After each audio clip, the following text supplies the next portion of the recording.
मराठ्याच्या वाटा गेलं की बाजार उठेलाच. उद्याचे येणे तर मुख्यमंत्र्याला मुळ्यातच झालं म्हणून समजायचं. आता त्याचा भरायचा 1.5 दिवसाचा गणपती परातीत घेतेत निघाला गिरगाव चौपाटीवर घालिंग लोटांगण. आपल्याला कच का अवघड आहे. मग नाही ऐकलं का आपण कचा कच घोड्याला येत असतो. दादा फादा तर मी काही ठुले नाहीत. आता अर्धे मोक्यात घातलेत काही ठुले नाहीत. दादा फेदा तिकडे इतके दादा तर नाहीतच तुमच्याकडे. दादा डायरेक्ट ढिस्काउंटच करतात. ढिस्काउंट करणारे दादा जेला तर आता नुसतेच शेण पापड्या खातात. आता एक दादीन राहिली वळवळ केली की गेली. गावात जर एवढी गर्दी आहे तर राज्यात कसं होईन देवेंद्र फडणवीसने आजपासून समजून घ्यायचं. मराठे मुंबईत यायला लागले. त्यांनी काय सांगितलं पोलिस बघून घेते म्हणजे का मारायला लावतो काय आम्हाला. आणि काय बघते रे ते आमचं. ही कोणची दादागिरी आहे. आणि मराठ्यांना चॅलेंज एवढं सोपं होत त्याला जर कोणी हाणीन फिरेन म्हणलं ना मग त्या 5 पट ताकदीनं जात असतंय मुद्दाम. मग मराठा एक या देशावर अशी अवलाद आहे की ते कोणालाच मुजीत नाही. धमकी दिल्यावर तर भूत भेटच नाही.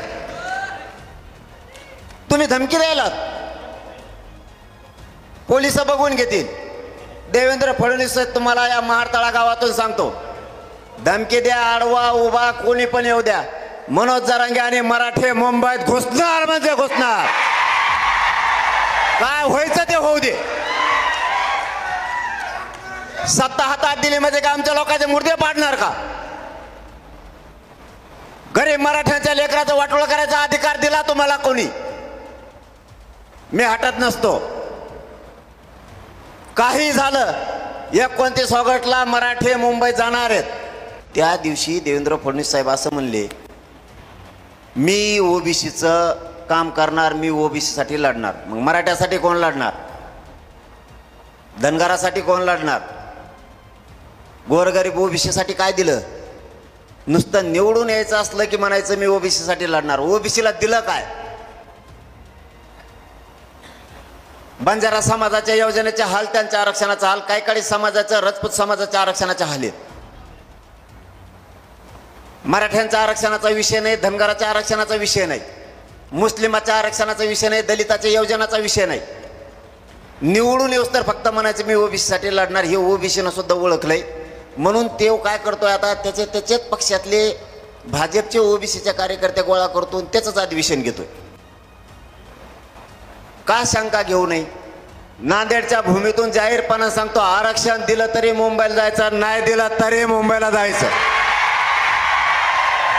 मराठ्यांनी देवेंद्र फडणवीसला सत्ता दिली न आंदोलन करता तो मराठ्यांना आरक्षण देईल असं मराठ्यांना वाटलं होतं.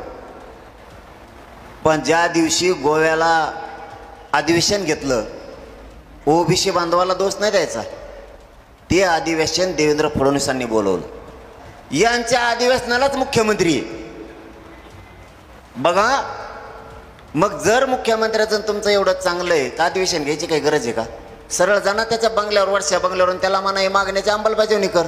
अधिवेशन बोलवायची गरज काय.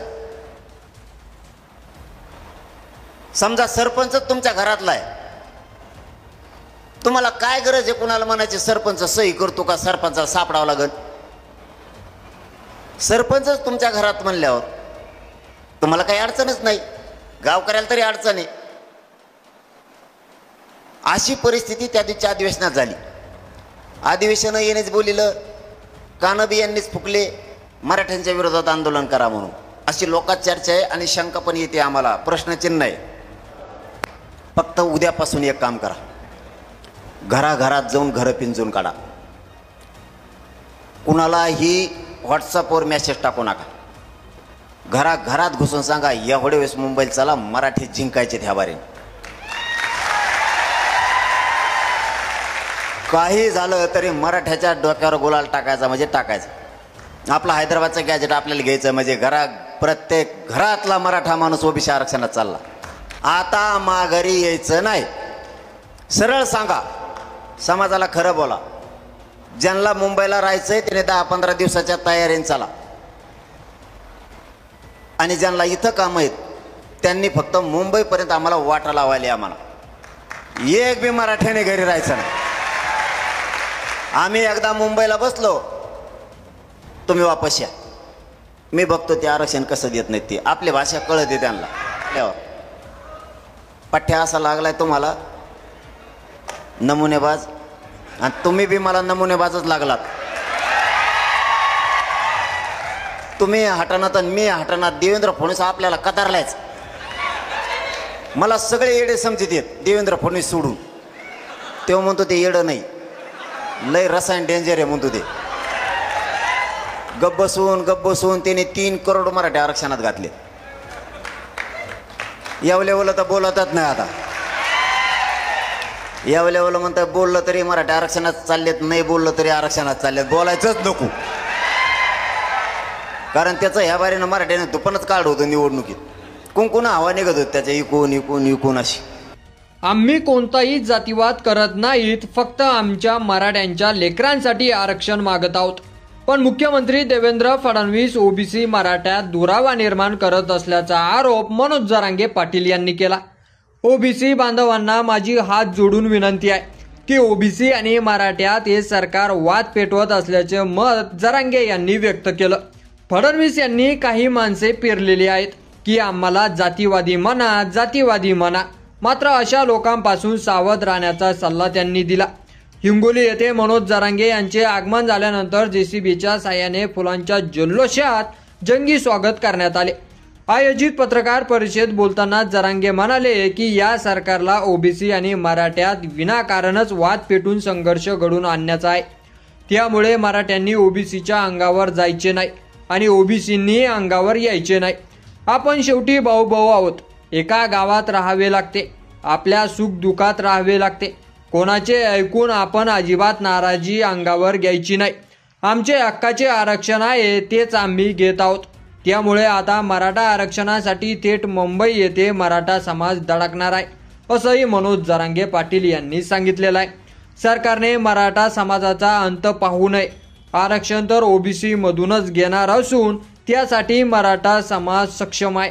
संयम ढासळला तर हा समाज कुणालाच ऐकणार नाही, हे सरकारने लक्षात घ्यावे आणि समाजाला तातडीने आरक्षण द्यावे.